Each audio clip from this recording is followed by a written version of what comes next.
All right, we are live. Welcome to another Breach Report. We are very excited. We have a special guest, Sumit Vakil, and we're going to be talking about supply chain and what organizations should know about it, what they can do to protect themselves if they're a part of it in any way. And so, Sumit, very excited to have you as a guest. Thank you so much for having me. I'm super excited to be here, be a part of this discussion. Awesome. And let me do a quick introduction on Sumit. He's the chief product officer and co-founder of Resilinc. As a CPO, Sumit is responsible for the product and technology vision, direction, delivery. He has over 25 years experience bringing innovative technologies to the market, and he has served in many leadership roles, both in product and engineering. He's been successfully part of many startups and Fortune 500 companies such as Cisco and Brocade. And he was named in 2022 Pro to Know by Supply and Demand Chain Exec magazine. So that is amazing. And I also, Sumit, I did a Google search on you, and I was impressed to find this is what it said about you. You're one of the world's leading experts in internet data security, and you're a holder of several patents in the area. So it had it right there on Google. I thought that was pretty neat. I wanted to share that. So welcome. Thank you. Nice to meet you. Nice to have you part of the show. And I'm very excited to be here, and thank you for having me on the show. So for someone that's listening in that maybe isn't so familiar with supply chain, how would you explain supply chain and just kind of break it down for someone that's kind of new to it? I'm sure we might have some experts listening, but if you were to just say, hey, this is someone that's being introduced to it, Mhm. how would you explain that? Sure. So I think the best way to think about supply chains or to talk about supply chains in this context then would be a manufacturing example. So let's take an automotive industry company, right? Pick any one of the big car companies that you think of. They themselves run manufacturing plants where the cars are assembled. But if you actually look at the components that go into making the car, your entertainment system, the cup holder, even the badge, the company logo that goes on, the tires, the rims, they all come from a variety of different other companies, right? These are the suppliers that supply those components to the car manufacturer, who then assembles everything together. Now, if you take any one of those suppliers, let's say the supplier that makes the infotainment system, and you open up that infotainment system, it's in a piece of electronics. It's a computer for all practical purposes. It's got a screen, it's got a processor, it's got memory, etc. Each and every single one of those components also comes from another set of suppliers. You take any one of those chips now, you open it up, the ingredients that go into making the chips, those come from a whole set of other suppliers. The wafer fabrication that goes into making a chip, the cutting of the wafer, the packaging, the testing, all goes through a whole host of different suppliers worldwide. When you think of supply chains, think of it that way. The company that you, as a consumer or as an organization, might be buying from is the one that's selling to you, yes, but they are also dependent on all these thousands of suppliers, whether they do business with them directly or those suppliers are deeper in the supply chain. All that coming together is your global supply chain. Yeah, that makes a lot of sense. So thanks for breaking that down. Now, tell us a little bit about your company that you helped co-found, and where does it fit into the supply chain, and what services and products is it offering to help supply chains out? Okay. So Resilinc is the market leader in supply chain resiliency and risk management solutions. So we provide software and data that enable our customers to build supply chains that are resilient to disruptions. So let me back up a little bit, right? Yeah. Um, our CEO and co-founder, Bindia, she's a supply chain risk expert by the way of MIT and Cisco. Wow. Back So in yeah, that's a pedigree. Yeah, that's a pretty strong category. And before that, also, she spent a number of years in supply chain at companies like Broadcom and Flextronics, Solectron back then, which got acquired. Now, back in 2010, she had this vision of making global supply chains resilient, sustainable, fair, and secure. And we came together, we translated her vision into Resilinc. And, like I was saying, we provide software and data solutions that enable companies to build robust and sustainable supply chains. Go- What's really interesting about how we did it is we built this network of networks of manufacturing companies. So think social network, but for supply chains. Companies that join our network, they can securely share data with their customers or their suppliers. Now, leveraging the data that their suppliers may provide, they themselves input, Resilinc provides, our partners provide, and using the decision-making systems that we have implemented, companies are now able to quantify risks in their supply chains, proactively mitigate them, and equally importantly, put the right people and processes in place. So should a supply chain disruption actually happen, they are there, they're able to mitigate it. And ultimately, what they achieve is revenue protection, customer sat improvement, um, brand protection, and also we help them control costs in terms of expedite ship and inventory management as well. Excellent. So with this network, I like how you that illustration of the social network. So if I'm getting this right, if I'm reliant on my supply chain, but now my supply chain is broken for a reason, I can then find another supply chain source a lot easier and quicker.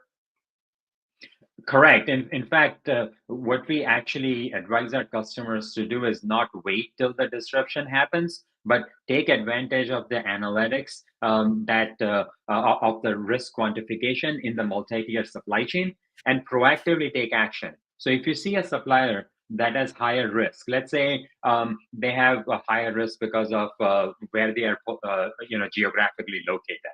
Maybe it's high Right. hurricane risk. Maybe it's a geopolitical risk. Then take action today and quantify an alternate supplier. Qualify an alternate supplier, establish business relationships with them, start giving them some business. So you are well positioned should your primary supplier go down, you have an alternate that can take over. Yeah, that makes sense. It makes me, for some reason, I'm thinking of sriracha sauce because they were off the shelves for so long because they couldn't get the peppers.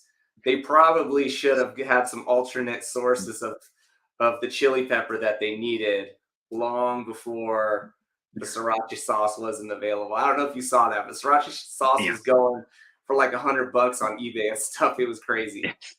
Yes, one of my favorite condiments. It was tough those few months. Yeah, yeah. I think they're back on the shelves. I think I saw them back on the shelves, but no Yeah, doubt yeah, they're probably. I can't even imagine how many millions of dollars were lost yeah, due to that thing that happened there with yeah. their supplier. So let me ask you, because cybersecurity is such a big thing in the landscape, and obviously we're in the cybersecurity space. We're always trying to look ahead. Supply chain and cyber attacks. Can you tell a little bit of more information on what you've seen in the industry from cybersecurity risk? Have there been any outages? What's going on with cybersecurity in the supply chain world? Yeah. So let me start with a couple of things, hacks that had happened recently to kind of set the context of what is possible. Right. Unfortunately, what is possible with supply chains. So let's start with February of last year. So in February of 2022, you can look this up. Kojima Industries. So Kojima Industries is a Toyota supplier in Japan. They were hit by a cyber attack. It was ransomware, and they were shut down. And because of the way Toyota suppliers connect to it, right? Toyota has this very famous Kanban system of manufacturing. So their suppliers are all directly connected to Toyota. The supplier goes down, it's not able to provide the components that Toyota procures from them. So 14 different Toyota plants across Japan shut down for an entire day. That Mm, impacted the production of 13,000 automobiles. Think about that, right? If you even assume like $1,000, per car as a Toyota's profit, we're immediately looking at a $13 million hit right there one day. Um, More recently, just in August, Clorox, they got hit by a cybersecurity a breach as well, right? And now they are reporting that they expect a 23 to 28% decrease in net sales at the end of Q3. Wow. 1/4%, right? 1/4% decrease in net sales. So this is the kind of impact that supply chain disruptions because of cybersecurity can cause to your manufacturing and hence to your to your revenue and customer sat. That's huge. And I would imagine that a company like Toyota or Clorox, it might put the relationship in a rocky place after that happened, because they suffered financial consequences from that supplier, and now they may saying, hey, we might need to look at some alternatives, or maybe we want you guys to offset the cost of our loss in some way on our next negotiation. I would just imagine those type of conversations are happening. For sure, right? When supply chain organizations are assessing suppliers, right, whether it's to do business with them for the first time or whether they are renewing contracts, a whole host of parameters go into assessing that supplier's performance. Quality, pricing, those are the more traditional metrics, but certainly things like on-time delivery, also a traditional metric. Supplier reliability, increasingly, suppliers' ability to continue, delivery of the committed material under stress, right? Disruptions and so on. All of those are factors that are assessed, are used to assess a supplier performance and hence award them business. So companies that are not paying attention, or companies that are paying attention but have a cybersecurity breach for whatever reason, they do tend to lose business. Yeah, I see that. We recently had a customer that reached out to us because they were getting, it wasn't Toyota, but it was another very large competitor of Toyota. And they were just the attorney, they were just the law firm representing that automobile manufacturer. And that automobile manufacturer had such stringent requirements for them to even represent their case, because they had sensitive data. And that kind of set the law firm into motion, making sure they had everything in place to even be allowed to do business. And I would imagine that's only going to keep getting more and more stringent in the supply chain world. They're not even part of the supply chain, but in a sense, they are a trusted vendor that's, working with large manufacturing. I could only imagine what they're going to start having to do with the organizations that are actually supplying them components that they need. Yeah, and this is such a fantastic example of what the consequence of a breach could be. Yes, you could have your manufacturing shut down, but like in the case of the law firm, you could also have IP leakage. You could have intellectual property that either you as a manufacturing organization own or one of your customers has entrusted you with it. So whether it's a manufacturing or a direct supplier, or whether it's an indirect supplier like a services provider like a law firm, your supply chain could also end up causing an intellectual property issue for you. That makes a lot of sense. Now, as organizations are trying to strengthen their cybersecurity posture, and let's say they're part of that supply chain, what are things they could do to better their risk score, for example? So you're scoring risk on a lot of different factors. What are some areas that they could be doing to give them a lower risk and therefore more likely to win business and more likely not to lose it once they have it? Because I would imagine if I'm a small business owner and I finally get that big contract, the last thing I ever want to do is lose that contract. Yeah. So it comes down to this, right? You have to be able to demonstrate to your customer that you have a robust supply chain, and you have robust cybersecurity practices. You also, in addition to that, and look, we know this, right? If you're going to try and do business with a company, they're going to make you fill out these cybersecurity assessments. Great. Some companies are more diligent about it and they'll make you refresh them more often. Some will make you refresh them only at the time of contract renewal. But regardless, the first thing I would say to a small vendor or a large vendor even is just be proactive and be clear about your cybersecurity practices. If you have already identified areas of improvement, start working on them. Don't wait for something to happen before you address them. So first and foremost, do your own housekeeping, bring your own cybersecurity practices under control. And by the way, since you're a manufacturing organization, don't just focus on your IT assets. Your OT, your operational technologies assets are equally important, and more likely they are going to be needing more attention. Now that you've got your house in order, that's not sufficient though. You have to start looking at your own suppliers as well, because you may be okay, but if your supplier is disrupted, you're going to be disrupted, so you're not going to supply your customer. So here is where your IT diligence comes in, right? Your OT diligence comes in. It is not sufficient to collect data from your suppliers once every contract renewal cycle. I mean, if you're setting up a 3 to 5 year contract, so much can change during that time, right? So bring in technologies that can help you automate the collection of cybersecurity practices data from your suppliers.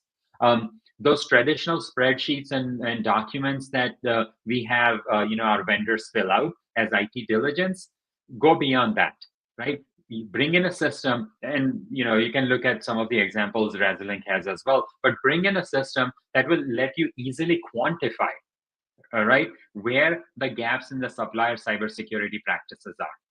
Chances are you're dealing with hundreds of suppliers. You can't go after every single supplier. You need to be able to prioritize. So a system like that helps you quickly identify areas of improvement in your suppliers' cyber practices and lets you prioritize based on your business goals.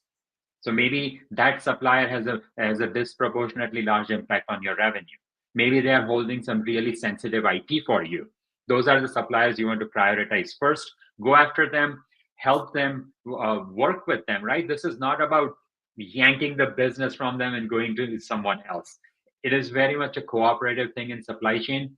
Help them improve their practices, their processes, make them robust, and ultimately you're the ones who are going to gain from it. So to summarize, take care of your own business first and immediately look at your suppliers, help them get better. You've already taken the first two important steps. And then as you see more maturity on your supplier side, then start working with them to go to their suppliers and then their suppliers and so on. So as deep as you can go in the supply chain. That makes a lot of sense. I like the systematic approach. Tell me a little bit, how did you get into this business? I love the business side of it as well as the cyber side. And what was the driving factor as you kind of grew your career to this point? So for me, it's been a pretty interesting kind of journey. I'm going to date myself here, but I started my career as a programmer working on remote access systems. Some of you may have heard of the company, US Robotics. You may remember those modems that made noise, right? So I used to work on those chassis that went into, here's another legacy term, internet service providers is, NOTs. So that's where I started. This was back in Chicago in the early 90s. Then Silicon Valley came calling, and I worked on some of the early VPN gateways, on some of the early IPsec standards, and I even looked at Skipjack and a bunch of other stuff. But really, in the late 90s, I worked on some of those early VPN gateway systems. Then I kind of transitioned into fixed wireless. We were solving for the last mile problem, then into enterprise wireless, and then ultimately, I co-founded Resilinc. I worked mostly through startups. I did spend some time at Cisco where I ended up through an acquisition. But the startups have always been my passion, and this idea was just too good to not go after. I love that. Yeah, I I love the feeling of a startup. It's just there's so much exciting about it. I still feel like we're a startup in a lot of ways, even though we're 11 years and not necessarily Yeah. considered a startup. Like we're in such hyper growth mode that as a company is expanding, they're always hitting ceilings that they have to break through, and Yep. creating new processes, building new relationships, new partnerships, having to do different new things. And Yeah. I find it so exciting.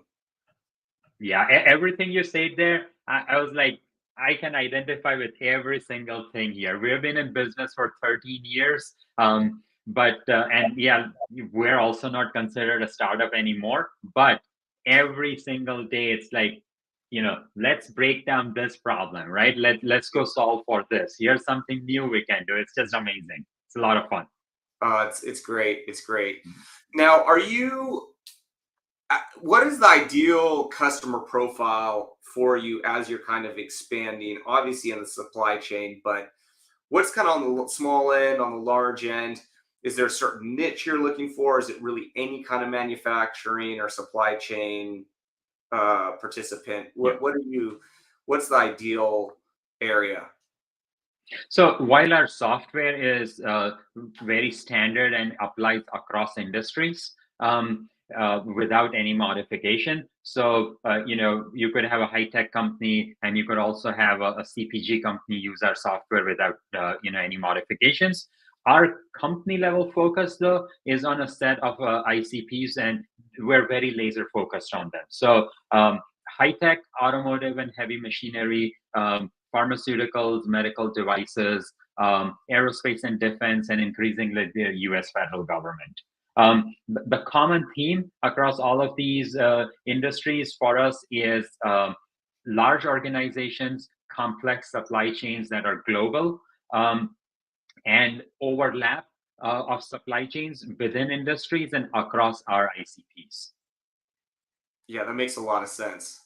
Well, I know there was a lot of people never even really thought about supply chain until COVID, and then there was supply chain issues, and then all of a sudden it was on everybody's mind, and they're like, Yeah. "Man, what is going on? Why can't I get, basic products that they just take for granted that are always there?"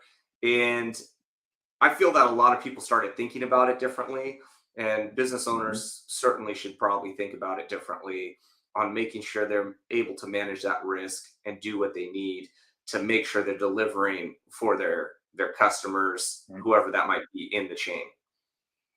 Absolutely. I mean, Yeah, we have seen a transformation, right? Between 2010 and end of 2019, it was very much an education that we would do with customers. But now the mindset in corporations has changed. The initiatives are coming tops down for risk management and risk mitigation from the board level down, as opposed to in the old days when somebody who had dealt with it before or felt the pain of a disruption tried to bring it into the organization. So that mindset change has happened. I think organizations have understood that supply chain disruptions are not an if anymore, but more of a when. They're also understanding now that those so-called black swan events, the ones that happen once in a while, once in a lifetime, things are no longer black swan because they happen all the time. yeah, Right? We started with the pandemic, then the Russians invaded Ukraine, right? And that caused an enormous amount of damage to infrastructure that was critical to so many industries. Hurricanes are getting bigger, stronger. The season lasts longer. It's just endless. yeah, it is. I feel the same way with the cyber breach. It used to be that we were doing so much education. I almost was thinking, man, we got into the business too early because I felt like we were constantly educating. And I heard from a mentor not too long ago. He's like, if I'm allergic to any business that requires you to educate the customer. I was like, man, that makes so much sense. Yeah, Fortunately, I guess unfortunately, but now I feel probably the same way you do. People are starting to yeah, recognize, just like supply chain, the world's in chaos with war, other political things, natural disasters, and certainly cybersecurity. At this point, it's not even if there's going to be a data breach, it's going to be when. We see that Yeah. with our existing customers. They have data breaches all the time, and they have even the ones with the best security stacks. And then it's just a matter of having that amazing team that's able to respond and get it out and take the actions. I'm sure it's exactly like that with the supply chain. Cybersecurity is a component of that. There's all these other risks completely compounding it. You need to have those relationships. You need to have that network of strong partnerships that you're able and plans and backup plans to keep the business moving forward. Because like you said, in the example of Clorox or Toyota, and those are probably some of the bigger examples, but if you're a smaller company, that it might not be as big monetarily hit, but percentage wise of your revenue, it might be just as big. The impact can be just as bad, and the destruction of the business is just as catastrophic. Yeah. And here's one thing that most companies don't get, right? Whether you're a small company, large company, you have a cyber breach, your manufacturing shuts down, your customers might actually move on from you. If you are shut down for a longer period of time, and research has shown this, right? The impact to your business is not temporary, it is actually multi-year. So imagine a situation where you're down and your customer has to find a new supplier, and they sign a 3-year contract with that new supplier. You're out of luck for 3 years now. So that impact is no longer for a few days or weeks or what have you. It's going to be ongoing for you. And imagine the consequences to your brand. This is a cyber breach you are talking about, right? It's not like, okay, we had a flood, we can't do anything about it or couldn't have done anything about it. It's a cyber breach. Yeah, that's huge. So there's a company, we do a lot in the post-acute space outside of the hospital, any kind of healthcare. We do a lot of work in there. And there's one company I'm thinking of. They had spent years marketing, being in, the magazines, being at the events, and they had grown their business very large. And they had was also a ransomware. It shut down. They were doing cloud infrastructure hosting for their customers, and all their customers went down. All the data was lost, not even recoverable. I don't even know how they survived that event, but they have survived it. But now their name's like a dirty word, right? Their brand, who's going to want to go there? They can, tell a story of how they've improved things. But I would think if I was an owner of a business, there'd be no way that I would ever want to take that risk. Yeah. Completely agreed. As much as we talk about these IT hacks, it's the OT side of it. If you were to ask me what keeps me awake at night, that's what really is of concern, right? All the control systems that go into the shop floors, the warehouses, distribution centers, so much of it is so old. So much of it, as much, and again, we also hear this, right? Oh yeah, I have an air gap between my IT and OT systems. Come on. We know that's not the case always. And, those traditional honeypot attacks can easily help you cross over between that gap if that gap even was there in the first place. The problem with those control systems is, yes, a hacker could lock them up for profit, but also you could have a situation where, because they control physical systems, you could create the hacker could actually cause physical harm, and that's a big issue, right? And you could actually cause physical harm to a factory, shutting it down for a long period. Worse, you could actually impact health for people who work at the factory and people around the factory. Man, definitely something to think about. Well, thank you so much for being a guest on it. It was a great conversation. How do people, if they want to follow up with you, where can they find you? Where can they connect with you? So you can go to our company website, www.resilinc.com. If you want to talk to me personally, my email address is svakil, svakil @resilinc.com. Excellent. Thank you so much, Sumit. And I look forward to many more conversations and staying in contact with you. Absolutely. Again, thank you so much for having me on your show. I had a great time today. Awesome. Me too. Have a great day. Talk to you soon. Thank you. See ya. Bye. Bye.